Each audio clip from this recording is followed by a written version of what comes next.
பழனிக்கு அப்புறம் மூணாவது இடம் நவபாஷான சிலையை நம்ம பார்க்கக்கூடிய இடம் அப்படின்னிங்கன்னா நம்ம பகுதியில் இருக்கக்கூடிய இந்த நவபாஷான இந்த பாதரசம் லிங்கம் பார்த்திங்கன்னா தமிழ்நாட்டில் அதிகமாக எங்கேயும் பார்க்க முடியாது. இந்த பாதரசம் அப்படின்னு சர்பதோஷங்கள் நிவர்த்தி பண்ணக்கூடிய ஸ்தலமாகவும் இது இருக்குது. இந்த நாகத்திற்கும் இந்த கோவிலுக்கும் இந்த சுவாமியினுடைய மகத்துவம் பார்த்திங்கன்னா 9 கிரகங்களுடைய சாராம்சம் தான் இந்த நவபாஷான ராஜமுருகர். போகருடைய வழித்தோன்றல் தான் அப்படின்னு சொல்லியிருக்கிறோம்.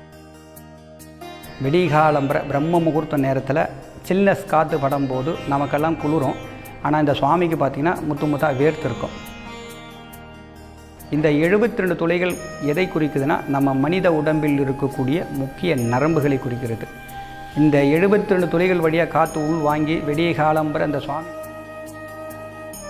கையால் பால் அபிஷேகம் செய்து மூலிகை தீர்த்தம் கொடுக்கக்கூடிய ஒரு நாள் அன்றைக்கி நடக்கும். அது தீபாராதனையோடு முடிஞ்ச பிறகு நோக்கி இருக்கக்கூடிய கீழே பார்த்திங்கன்னா ஒரு பாம்பு புத்து இருந்தது. அந்த மெனையை பர்டிகுலராக வாங்குங்க அப்படின்னு சொன்னதுனால. ஓம் ஸ்ரீ குருப்பியோ நம ஹரிஹி ஓம். பக்த அன்பர்களுக்கு இனிய காலை வணக்கம். நாம் இன்று தரிசிக்கக்கூடிய ஆலயம் பார்த்திங்கன்னா வடக்கு மலையம்பாக்கத்தில் இருக்கக்கூடிய பூந்தமல்லிக்கு 1.5 கிலோமீட்டரில் பக்கத்தில் இருக்கக்கூடிய வடக்கு மலையம்பாக்கம் என்று சொல்லக்கூடிய கிராமத்தில் இருக்கக்கூடிய ஸ்ரீ நவபாஷான ராஜமுருகர் ஆலயம். குரு ஸ்ரீ வடபழனி சித்தர் பீடம் அறக்கட்டளையின் சார்பாக இந்த ஆலயம் இயங்கிக் கொண்டிருக்கிறது. பழனிக்கு அப்புறம் மூணாவது இடம் நவபாஷான சிலையை நம்ம பார்க்கக்கூடிய இடம் அப்படின்னிங்கன்னா நம்ம பகுதியில் இருக்கக்கூடிய இந்த நவபாஷான ராஜமுருகர் தான். 4.5 அடி உயரத்தில் இந்த சுவாமி செஞ்சுருக்கிறாங்க.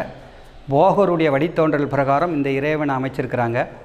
இந்த ஆலயத்துடைய சிறப்புகள் அப்படின்றத பற்றி கொஞ்சம் விரிவாகவும் பேசுகிறேன் நான்.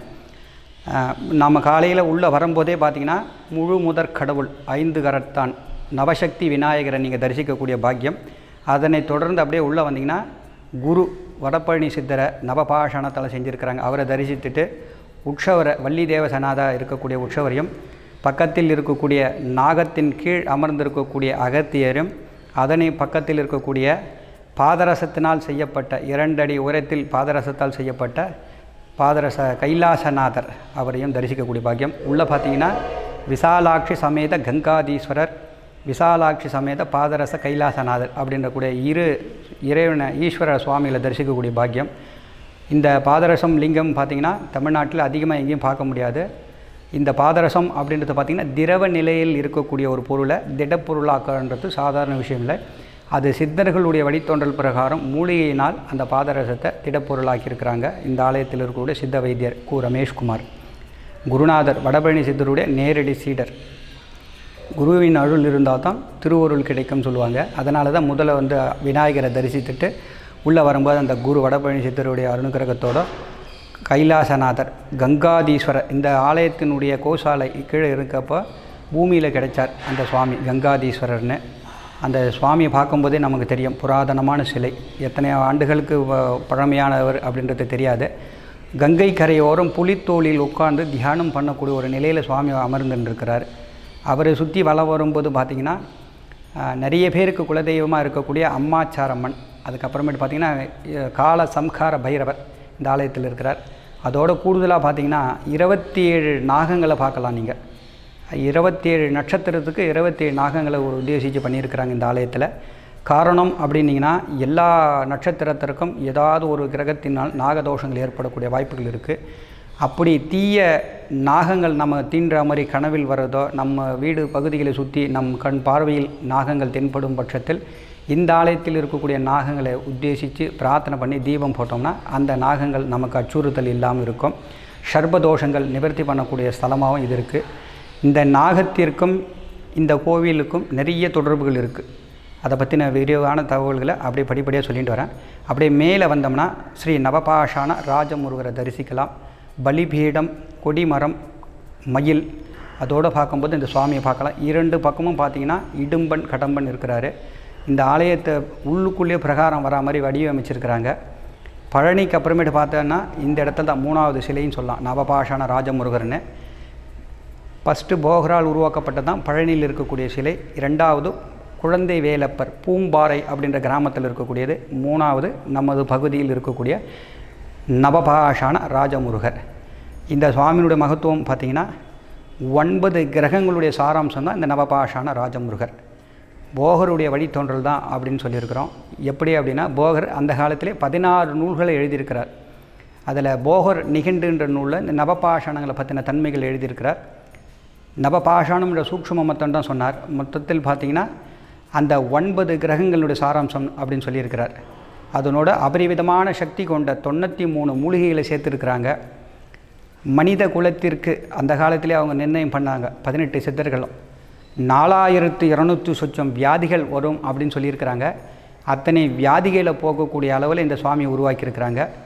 அறிவியலும் ஆன்மீகமும் சேர்ந்த இறைவன் தான் இந்த நவபாஷாண முருகர். இதை பற்றின இன்னும் விளக்கம் அப்படின்னு பார்த்திங்கன்னா, இந்த பிரபஞ்சம் அப்படின்னிங்கன்னா இந்த உலகத்தை ஆள்றது பார்த்திங்கன்னா பஞ்சபூதங்கள் 9 கோள்கள் தான். அந்த 9 கோள்களுடைய சாராம்சம் தான் இந்த நவபாஷாண முருகர். இறை வடிவாக பாஷண வடிவில் இங்கே நமக்கு சகல வியாதிகளை போக்கணுன்றதுக்கோசம் அந்த சித்த புருஷர்கள் அருள் பாலித்திருக்கிறாங்க. பழனியில் எப்படி ஏற்படக்கூடிய ஒரு தீர்த்தத்துக்கு சொல்லுவாங்க, கௌபீன தீர்த்தம் சொல்லுவாங்க, ராக்கால சந்தனம் சொல்லி கொடுத்துட்டுருக்காங்க. அதே போல தான் இந்த ஆலயத்திலையும் நவபாஷான சிலைகள் மேல் முத்து முத்தாக வேர்க்கக்கூடிய ஒரு தன்மை நடக்கும். வேதியியல் மாற்றத்தினால் விடிகாலம்பர பிரம்ம முகூர்த்த நேரத்தில் சில்னஸ் காற்று படும்போது நமக்கெல்லாம் குளிரும். ஆனால் இந்த சுவாமிக்கு பார்த்திங்கன்னா முத்து முத்தாக வேர்த்திருக்கும். சித்த மருத்துவத்தில் இதை தாய் நீர் அப்படின்னு சொல்கிறாங்க. பழனியில் இதை கௌபீன தீர்த்தம் சொல்கிறாங்க. பழனியில் எப்படி வெடிகாலம்பர முதல் தரிசனம் பார்த்திங்கன்னா ஆண்டி கோலத்தில் தான் பார்க்க முடியும். அதே போல் தான் இந்த ஆலயத்திலையும் இறைவனை காலையில் விஸ்வரூப தரிசனம் ஆண்டி கோலத்தில் பார்க்க முடியும். பழனியில் அந்த கௌபீன தீர்த்தம் குறிப்பிட்ட நபர்களுக்கு கொடுத்துட்டுருக்காங்க. அதே போல் தான் இந்த ஆலயத்திலையும் பார்த்திங்கன்னா சுவாமி மேலே ஒரே ஒரு சொம்பு ஜலம் கொட்டி அபிஷேகமாக எடுத்து வர பக்தர்களுக்கு ஒவ்வொரு உத்தராணி சின்ன கரண்டியில் கொடுத்துட்டுருக்கோம். இந்த நீரின் மகத்துவம் நோய் எதிர்ப்பு சக்தி தரக்கூடிய இம்யூனிட்டி பவராக இருக்குது. இந்த சுவாமியை சுற்றி வலம் வரும்போது பார்த்திங்கன்னா 5 இடத்துல துளைகள் வச்சுருக்கிறாங்க. இந்த கோவில் பார்த்திங்கன்னா செவ்வக வடிவில் இருந்தாலும் ஒரு 360 டிகிரி அப்படின்னு சொல்லக்கூடிய 360 டிகிரி சொல்லக்கூடிய வட்ட வடிவில் இந்த இறைவனை தரிசிக்க முடியும்.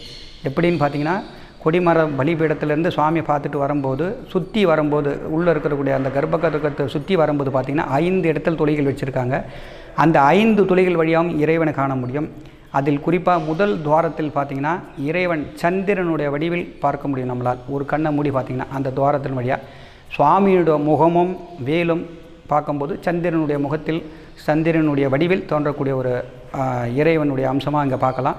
5 இடத்தில் தரிசித்து பார்க்கலாம் இறைவனை. அதோடு மட்டும் இல்லாமல் இந்த படி இறங்கி வரும்போது பார்த்திங்கன்னா நமக்கு எதிர்ப்புறத்தில் ஒரு பெரிய நிலை கண்ணாடி வச்சுருக்காங்க. அந்த கண்ணாடி வழியாகவும் இந்த இறைவனை தரிசிக்கக்கூடிய பாக்கியம் நமக்கு இருக்குது. அப்போ எப்படி வந்தாலும் இந்த சுற்றி வரும்போது இந்த இறைவனை தரிசிக்கக்கூடிய பாக்கியம் மட்டும் இல்லாமல் இந்த காற்று பார்த்திங்கன்னா இங்கே இருக்கக்கூடிய 2 ஜன்னல்களையும் க்ளோஸ் பண்ணி வச்சுருப்பாங்க. காற்று பார்த்திங்கன்னா வெடிகாலம்பர பிரம்ம முகூர்த்தத்தில் வரக்கூடிய காற்று எப்படி வருதுன்னு இந்த கோபுரம் அப்படின்னு பார்த்திங்கன்னா வித்தியாசம் இருக்கும். ஒரு ஆலயத்தினுடைய அமைப்பு பார்த்திங்கன்னா அந்த கோபுரத்தில் இது பண்ணுவாங்க. ஆகம முறைப்படி நிறைய கோவில்களில் 18 சித்தர்களில் சொன்ன கோவில் உள்ளமே ஆலயம் சொன்னார். அவருடைய கூற்றுக்கிணங்க இந்த கோவிலினுடைய கோபுரத்தையும் வடிவமைச்சிருக்கிறாங்க. 9 அடுக்குகளாக பிரிச்சிருக்கிறாங்க. ஒவ்வொரு அடுக்குலையும் பார்த்திங்கன்னா 8 துளைகள் வச்சுருக்கிறாங்க. மொத்தம் 72 துளைகள் இருக்குது. இந்த கோபுரத்தில் உள் இடம் பார்த்திங்கன்னா வெற்றிடமாக தான் இருக்கும். இந்த 72 துளைகள் எதை குறிக்குதுன்னா நம்ம மனித உடம்பில் இருக்கக்கூடிய முக்கிய நரம்புகளை குறிக்கிறது. இந்த 72 துளைகள் வழியாக காற்று உள் வாங்கி வெடிய காலம்பர அந்த சுவாமி மேலே படும்போது வேர்க்கக்கூடிய ஒரு அதிசயம் நடக்கும். அந்த அதிசயத்தினுடைய இது தான் இந்த ஒரே ஒரு சொம்பு ஜலம் கொட்டி சுவாமிக்கு அபிஷேகம் பண்ணி அதை தீர்த்தமாக வரவங்களுக்கு கொடுத்துட்டுருக்கோம். இம்யூனிட்டி பவர் அப்படின்னு கூடிய நோய் எதிர்ப்பு சக்தி. வயதானவர்கள் மற்றும் உடம்பு முடியாதவங்களுக்கெல்லாம் இந்த தீர்த்தம் கொடுக்கும்போது அவங்களுடைய மரணத்தின் தருவாயில் இருந்தாலும் மீண்டு வரக்கூடிய ஒரு தன்னம்பிக்கையும் தைரியத்தையும் கொடுக்குறதுல இந்த சுவாமியோட பிரசாதங்கள் இருக்குது. எல்லா நாளும் இந்த தீர்த்தம் கிடைக்கும்னா கிடைக்கும். காலையில் 10 மணிக்குள்ளே வரணும் அப்படின்னு சொல்லியிருக்கிறோம். ஏன்னா எடுக்கிறதே பார்த்திங்கன்னா ஒரு சின்ன சொம்பில் தான் அந்த ஜலமாக கொட்டி எடுக்கிறோம். அந்த சுவாமி மேலே அபிஷேகம் பண்ணி எடுக்கிறது.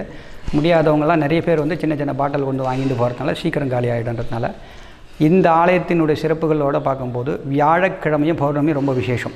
பொதுவாக முருகர் அப்படின்னாவே கிருத்திகை, சஷ்டி, இதோடு பார்க்கும்போது இந்த குரு இருக்கிறதுனால வியாழக்கிழமை இந்த ஆலயத்தில் ரொம்ப விசேஷமான இது இருக்குது. குரு ஓரை என்று சொல்லக்கூடிய வியாழக்கிழமை மதியம் 1 மணியிலேருந்து 2 மணி வரைக்கும் பார்த்திங்கன்னா பக்தர்கள் கையால் பால் அபிஷேகம் செய்து மூலிகை தீர்த்தம் கொடுக்கக்கூடிய ஒரு நாள் அன்றைக்கி நடக்கும். அது தீபாராதனையோடு முடிஞ்ச பிறகு இங்கே அன்னதானம் இருக்குது. மதியம் இங்கே அன்னதானத்தை முடித்து வெளியிலேருந்து வரவங்க இருந்து சாப்பிட்டு போகிற மாதிரி ஏற்பாடுகள் பண்ணியிருக்கிறாங்க. அதே போல் பௌர்ணமி இரவும் பார்த்திங்கன்னா இந்த சுவாமிக்கு பூஜையெல்லாம் நடக்கும். சாயங்காலம் 6 மணிக்கு அக்னி பூஜைன்னு சொல்லக்கூடிய ஒரு பூஜை நடக்கும். இந்த இறைவனை பார்த்திங்கன்னா நவபாஷான மூலிகையிலான இறைவனை சித்தர்கள்லாம் அருரூபமாக வந்து பௌர்ணமி அன்று இந்த இறைவனை தரிசிக்கிறதாக இந்த கோவில் ஒரு ஐதீகம் இருக்குது. அன்றைய தினங்களில் நாம் இந்த இறைவனை தரிசிக்க வரும்போது குருவினுடைய அருள் நமக்கு சீடர் மூலியமாக படிப்பூர்ணமாக கிடைக்கும். அன்று இரவு பார்த்திங்கன்னா பௌர்ணமி பூஜையில் வடபழனி சித்தர் அருரூபமாக வந்து தன்னுடைய சீடர் நேரடி சீடராக இருக்கக்கூடிய ரமேஷ்குமாரனுடைய மனதில் உடலில் வந்து பக்தர்களுக்கு தீர்க்க முடியாத சில பிரச்சனைகளுக்கும் அமானுஷ சக்திகளால் அகப்பட்டவர்களுக்கும் நல்ல ஒரு வழி காட்டுதலாக இருக்கிறாங்க. பிரச்சனைகளுக்கு தீர்வு காணக்கூடிய ஒரு நல்ல ஒரு நாளாக அந்த பௌர்ணமி தினம் இங்கே அமைஞ்சின்றிருக்கு இந்த ஆலயத்தில். அதோடு பார்க்கும்போது பார்த்திங்கன்னா இந்த இறைவனை சுற்றி வலம் வரும்போது அந்த நவபாஷான சஞ்சீவி மூலிகை காத்து நம் மேல் படும்போது சரும பிரச்சனைகள், தீய சக்தியுடைய தாக்கங்கள், கண் திருஷ்டிகளை போக்கக்கூடிய இடத்துல அந்த சுவாமி இருக்கிறார். இந்த இறைவனை நீங்கள் நேருக்கு நேர் கண்ணுறும் போது நம்மளுடைய மனசும் புத்தியும் சமநிலைப்படுத்துகிற இடத்துல இந்த சுவாமி இருக்கிறார். சஞ்சீவி மூலிகை காத்து 93 வகையான அபரிவிதமான சக்தி கொண்ட மூலிகைகளை சேர்த்துருக்கிறாங்க. அந்த மூலிகை காத்து பார்த்திங்கன்னா வெடிகாலம்பரை தான் சுவாமி மேலே படும்போது வேர்க்கும். நேரம் ஆக ஆக வெயில் உஷ்ண காற்று மேலே படும்போது அது சஞ்சீவி மூலிகை காற்றாக மாறி வருது. இந்த காற்றை சுவாசிக்கும் போது பக்தர்கள் எல்லாம், ஆண் பக்தர்கள் தன்னுடைய மேல் சட்டையை அங்கே ஒரு ஆணியில் கழட்டி வச்சுட்டு வலம் வருவாங்க. 9 முறை வலம் வருவாங்க. ஏன் அப்படின்னா இந்த சுவாமிக்குள்ள நவபாஷான முருகருக்குள்ள நவ கிரகங்களுடைய சாராம்சமாகவும் சுவாமி இருக்கிறதுனால 9 கிரகங்களுடைய தோஷங்கள் இருந்தாலும் நிவர்த்தி பண்ணக்கூடிய தன்மை இந்த இறைவனை தரிசிக்கும் போது கிடைக்கும். அது மட்டும் இல்லாமல் பித்துரு சாபம், பித்துரு தோஷங்களை போக்குற இடத்துல இந்த சுவாமி இருக்கிறார். பூர்வ ஜென்மம், இக ஜென்மம், திரிஜென்மம் 3 ஜென்மத்தினுடைய கர்மாக்களையும் இந்த சுவாமி குறைக்கிற இடத்துல இருக்கிறார். அதனால் இந்த இறைவனை கண்ணுறும்போது நம்மளுடைய கிரகதோஷங்கள், பித்ரு சாபம், கண் திருஷ்டிகள், சரும பிரச்சனைகள், சகல தீய சக்திகளால் அகப்பட்டு இருந்தாலும் மீண்டு வரக்கூடிய ஒரு நல்ல ஒரு சஞ்சீவி மூலிகை காற்றா இந்த காற்றை நம்மளால் சுவாசிக்க முடியும். அந்த இறை சக்தியை நம்மளால் இங்கே உள்ளே வரும்போதே உணர முடியும். இந்த இறை மூர்த்தங்களை தரிசிக்கும் போது நமக்கு மனதில் ஒரு இனம் புரியாத ஒரு இறை சக்தியை உணர முடியும். 9 முறை ஓம் சரவண பவாய நமகன்னு சொல்லி வலம் வரன்னு சொல்லுவோம்.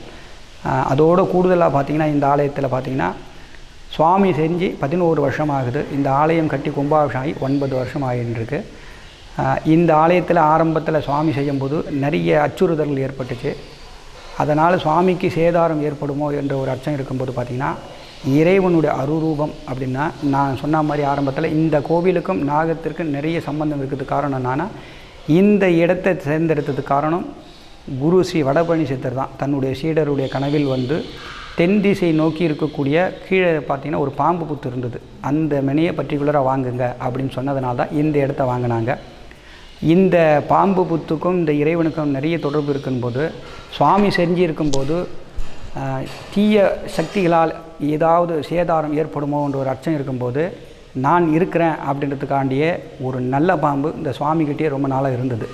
அந்த நல்ல பாம்பினுடைய சுபாவம் பார்த்திங்கன்னா குறிப்பிட்ட நாளுக்கு ஒரு முறை தன் மேல் சட்டையை உரிக்கும். அதன் பிரகாரம் பார்த்திங்கன்னா இந்த இடத்துல அதை மேல் சட்டையை போட்டு வச்சுருக்கிறோம். கூடுதலாக பார்த்திங்கன்னா எல்லா முருகர் ஆலயத்திலும் மயிலினுடைய வாயில் நாகம் கவ்வின்னு இருக்க மாதிரி தான் இருக்கும். ஆனால் இந்த இடத்துல பார்த்திங்கன்னா கூடுதலாகவும் ஒரு நாகத்தை, இந்த நாகத்தினுடைய தொடர்பு இந்த இறைவனை பார்க்கும்போது பார்த்திங்கன்னா 4 அடி உயரத்தில் செஞ்சுருக்காங்க. கீழே பார்த்திங்கன்னா ஆதார பீடமாக பரமேஸ்வரன் இருக்கிறார். பரமேஸ்வரன் பின்னாடி சுவாமி நின்றுருக்கிறார்.